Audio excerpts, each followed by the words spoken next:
From birth, you were taught that purpose lies in being useful, in being good, in being accepted. But this story was never yours. It was designed to make you easier to manage. You were told to repress the chaos inside you, your rage, your lust, your defiance, and call it growth. But the parts of you that you were told to kill are the only parts capable of revealing your truth. You were raised to kill the parts of yourself that made you dangerous, the raw, the defiant, the unspeakable.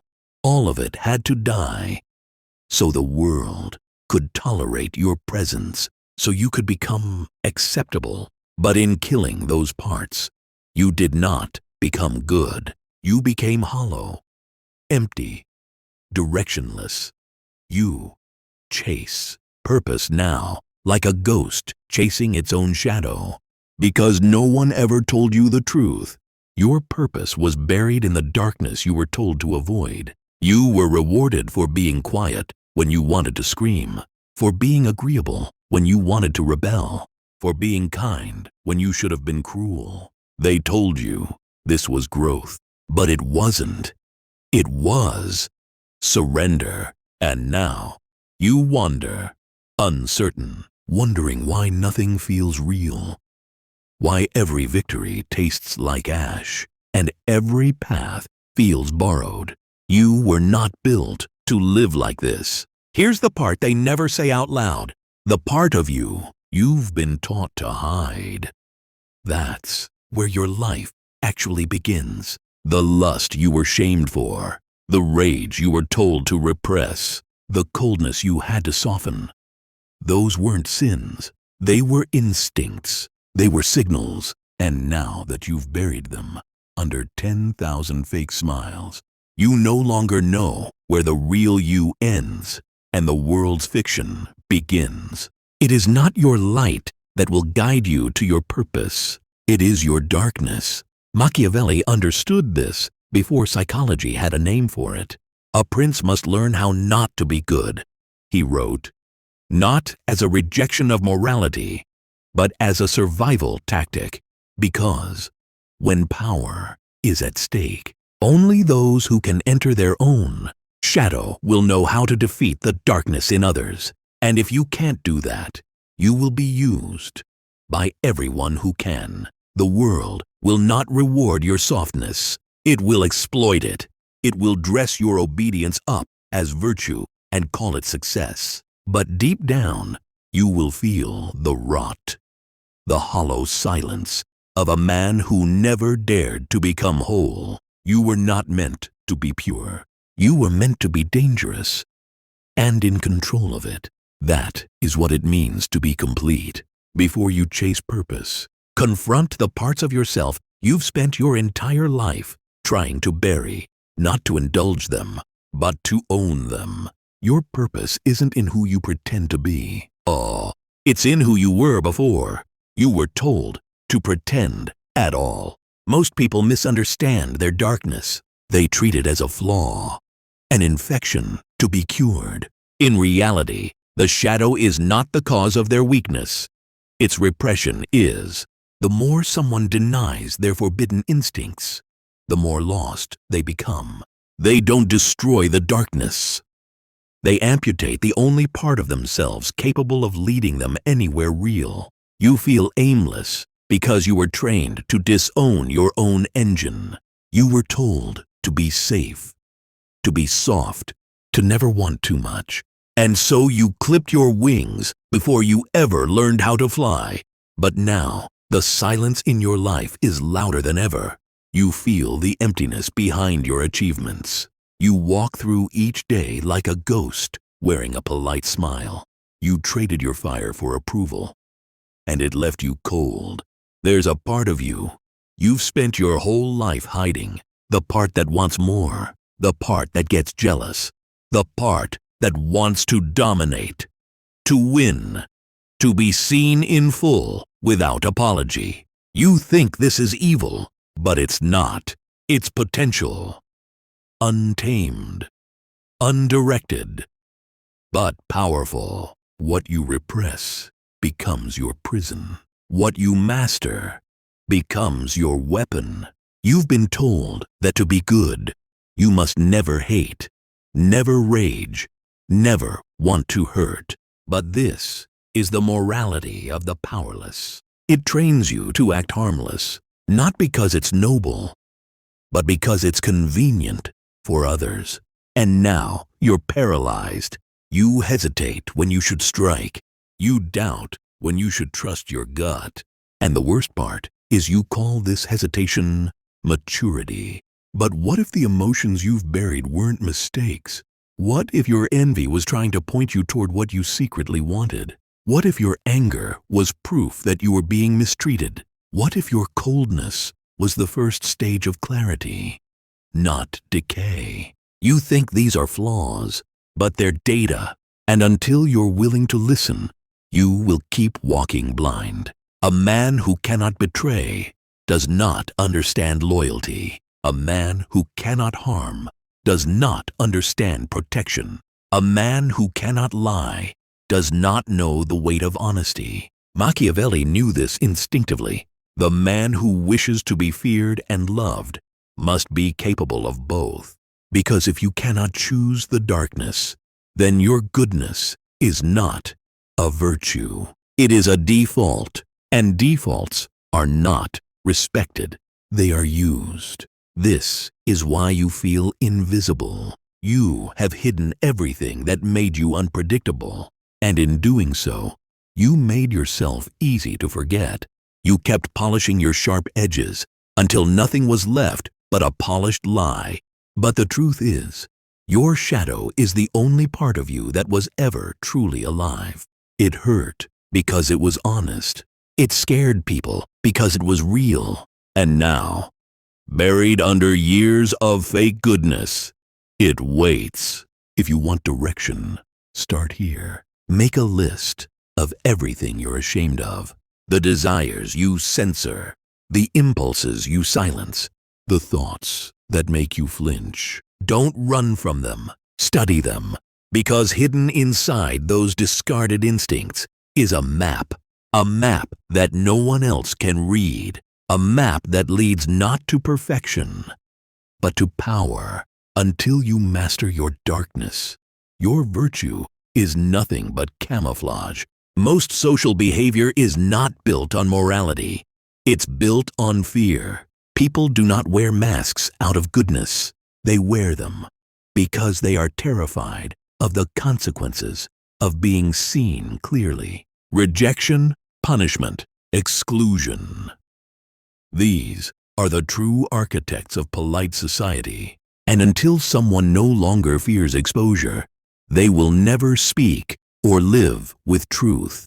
You hide your real thoughts because you still care what they think. You play nice, not because you are nice, but because you're afraid of losing approval. And so, you lie every day. You soften your tone, hold back your opinions, let injustice pass unchallenged, all to protect your place in a world that quietly despises the real you. You aren't being accepted, you're being tolerated. On one condition, that you keep yourself small. But there's a shift that happens when you stop begging for belonging, when you realize the price of their approval is too high, when your self-censorship starts to feel like self-betrayal. You stop smiling when something isn't funny. You stop agreeing when you don't believe. You stop pretending to be tame. And suddenly, they look at you differently, not with affection, with caution. They fear the person who doesn't need their acceptance, because that person is free. And freedom, in a world built on control, is dangerous. You think honesty will win you respect. It won't, but fear will. Because the moment people sense that you will speak what they won't, do what they won't, admit what they can't, they step back. They recalculate, and that's when they begin to listen. You were taught to seek virtue, to be humble, to be agreeable, to avoid offense at all costs. But what they never told you is that morality is just another leash. Way to control the strong by convincing them that their instincts are wrong. Machiavelli warned that a ruler must not be good, but merely appear good, and only when it serves him. Because true sovereignty begins the moment you stop worshiping virtue and start using it. Now you understand why the world feels hollow. You're following rules that were never meant to empower you. You're chasing approval from people who would discard you the moment you stopped entertaining them. And yet, you still kneel, still smile, still try to be good. But goodness without power is not virtue. It's servitude. The second you stop fearing their judgment, you reclaim something they thought they erased. Your edge. And when that edge becomes visible, not through violence, but through restraint, that's when the shift happens. People don't trust the weak. They trust the one who could strike, but chooses not to. That's what real presence is. It's not loud. It's not cruel. It's quiet and undeniable. You don't need to scream to be heard. You need to stop apologizing for existing. Let them feel your silence like a blade held against their comfort. Let them wonder what you're thinking. Let them feel the weight of a man who no longer seeks permission to speak. Practice social resistance. Say what they avoid. Do what they delay, and watch as the room reorganizes itself around your stillness. Because once the world fears you, you can finally be honest, not as a weapon, but as a luxury only the powerful can afford. Most people do not collapse under pressure from the outside. They rot from within. The true damage is not inflicted by enemies or events, but by the silent choices made against one's own instincts. The mind can endure adversity, but it does not survive the slow erosion of a self it no longer recognizes. You feel the sting when you say yes to something you hate. You feel it when you stay silent, when the blood in your throat rises, but never escapes your mouth. You smile at people you despise. You nod along with lies. And every time you do, something inside you dies. Not loudly, not dramatically, but in silence, like a light being switched off. You tell yourself it's just compromise, but compromise repeated becomes character. Your peace is a performance. You think you're avoiding conflict, but all you're doing is swallowing your own rage, and the world rewards it. People call you kind. They say you're easy to be around. Of course you are. You've edited yourself down to the safest version imaginable. And when they leave, when the applause fades, you're left with a ghost, a shape that looks like you, moves like you, but no longer belongs to you. The truth is, you didn't just lie to others. You lied to yourself first. You told yourself your opinions didn't matter. You told yourself your needs were too much. You told yourself that being liked was more important than being real. And you believed it, because self-betrayal doesn't feel like sin. It feels like survival. Until one day, you wake up, and survival feels worse than death. Machiavelli wrote that a wise ruler should never trust what a weak man says, only what he does. But what most people miss is this: the lies begin before the action. Most men lie to themselves before they lie to the world. They talk of integrity, but their actions serve their fear. They speak of values, but their behavior chases approval. Their mouths say truth. Their lives say obedience. And this betrayal compounds. It builds layers. You start rewriting memories to justify your weakness. You convince yourself that silence was wisdom, that submission was maturity, that playing small was the noble choice. You distort the story until you no longer know who you were before you began. killing pieces of yourself for acceptance. You will never find peace by abandoning the part of you that wants war. You will never find love by betraying the part of you that demands truth. And you will never find purpose while you're still asking for permission to exist. Purpose is not gentle. It does not come with approval. It comes with fire. And you cannot carry fire if your hands are always open in apology. Start keeping a betrayal log, not for guilt, for clarity. Every time you nod instead of object, every time you smile when you want to leave, every time you shrink, bend, contort, write it down. Because shame is a compass, and it points to the places where you gave your life away for free. Follow it, find the pieces, and burn the bridges behind you. Because the real original sin isn't defiance, it's self-abandonment. And you've been repenting for the wrong crime. Most people are drawn to warmth, but they obey what they do not fully understand. Human psychology is wired not to follow kindness, but to submit to controlled danger. The most commanding presence in any room is not the loudest or the kindest. It's the one whose silence implies a storm that never arrives. Power is not shown, it is sensed. You think your goodness is what people admire. It's not. They admire the weight you carry in silence. They admire what you could do, but don't. They watch how your eyes stay steady when others shake, how your voice stays calm when others scream. That's not love. That's fear, dressed as reverence. You don't need them to see your heart.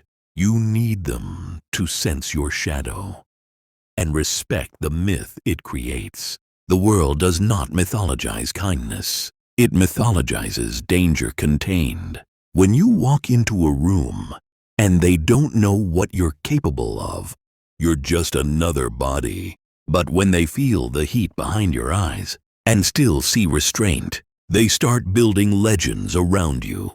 They whisper about your past. They invent stories of what you've done, what you've survived. Because Machiavelli knew fear, when managed with discipline, produces loyalty that love cannot match. You become a symbol, not a person, a presence they can't fully read. That ambiguity is power. Because people don't rebel against what they admire from a distance. They rebel against what's familiar. So stop explaining yourself. Stop softening your edges just to seem safe. They don't need safety. They need to wonder what would happen if you ever stopped holding back.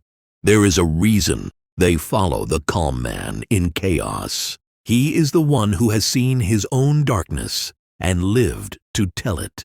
He is not afraid of conflict. He is selective about when to unleash it. And when others see that, they surrender not to the man, but to the myth. They don't trust his kindness. They trust his discipline. And they confuse that discipline for nobility. But it isn't nobility. It's control. You've spent years trying to be understood. You explain your intentions. You defend your emotions. You try to prove that you're good. But all that does is ruin the illusion. Every time you over-explain, you kill the myth. Every time you smile too quickly, talk too much, show too much softness, they stop imagining what you could become. They start seeing what you already are, and what you are isn't enough to make them loyal. Let your silence work for you. Let your restraint speak. When they provoke, hold back. When they demand emotion, give stillness. Let them project their fear onto your calm. Let them wonder why they feel so tense in your presence. That's the effect of myth. It makes people feel small without knowing why. The tactic is simple. Stop trying to prove your heart. Let them feel the pressure of your silence. Let their own mind do the work of building the myth. Because the moment you try to control how they see you, you shrink. But when you withhold, when you choose not to speak, not to react, you become larger than life. You don't need to be remembered for your warmth. You need to be remembered for what you didn't do, for what you could have done. Because the myth lives in the unknown. And once they believe in that myth, they will follow you. Not out of affection, but out of awe. Most people confuse hesitation with morality, but beneath their delays lies something colder. Fear, disguised as virtue.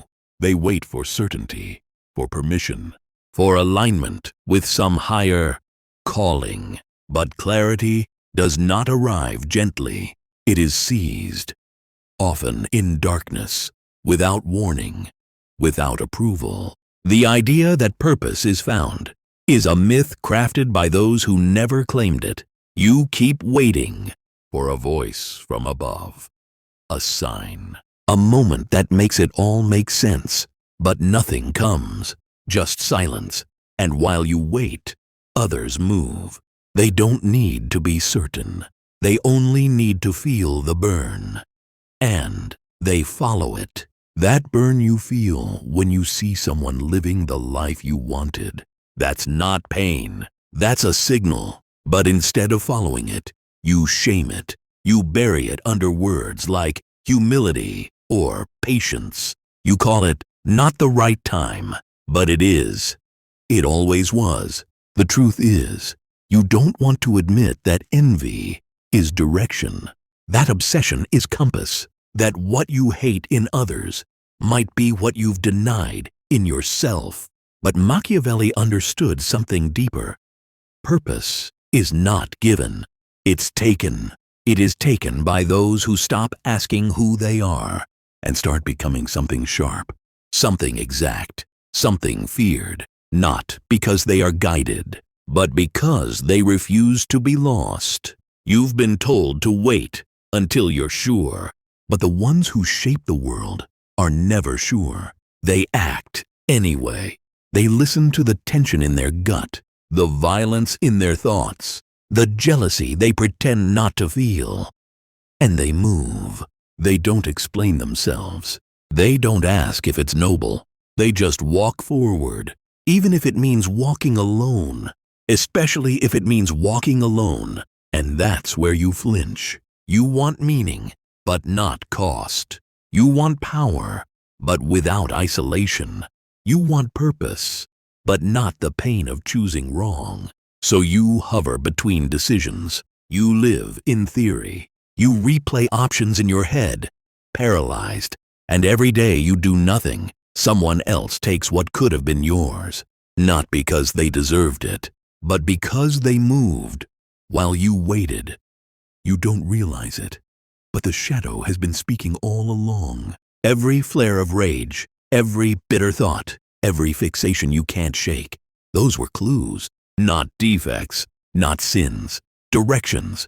But you've spent so long judging them, you stopped listening. And so the path you needed remains invisible, not because it doesn't exist, but because you were too moral to see it.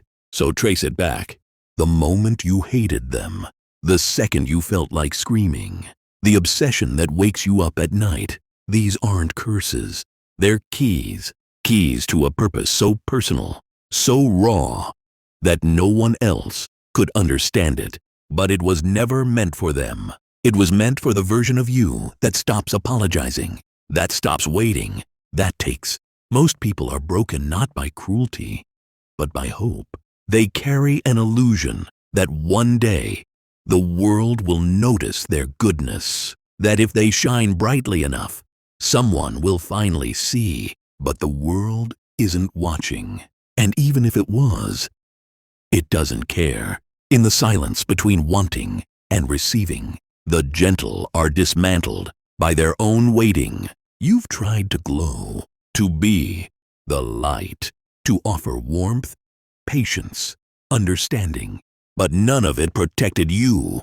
They still walked over you, ignored you, used you, because light reveals. It does not defend. And while you were trying to be seen, someone else was setting the room on fire. They didn't need to be noticed.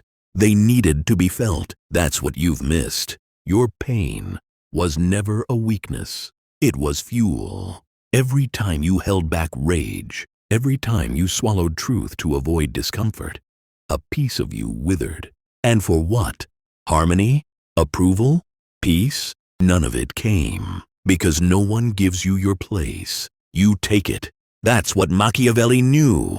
He never cared for goodness in theory, only for what cuts through reality. And reality does not bend to light. It submits to fire. You've been trained to be digestible, told that if you just wait, play nice, follow the rules, you'll be rewarded. But you weren't born for stillness. You weren't meant to be easy. That fire inside you, that chaos, that's not something to suppress. It's your weapon. But you've wasted years trying to tame it, to heal it, as if it was a flaw. It wasn't. It was your edge. And now, you're starting to see it. The hunger in your silence, the violence beneath your patience. You are not meant to be harmless.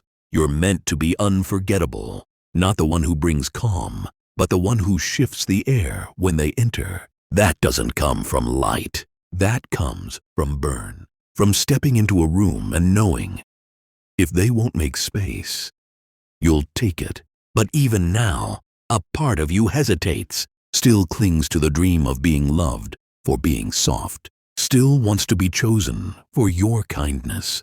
But kindness is currency in a world that pays in damage. You weren't born to be a gentle reminder of goodness. You were born to be a consequence, a reckoning. You don't just want a place in the world. You want to scorch your shape into it. So stop polishing your edges. Stop apologizing for being intense, for being too much, for thinking too dark. That shadow you've been hiding, it's not a problem. It's a promise. You were not born to shine. You were born to burn. And the moment you stop seeking permission is the moment you become untouchable.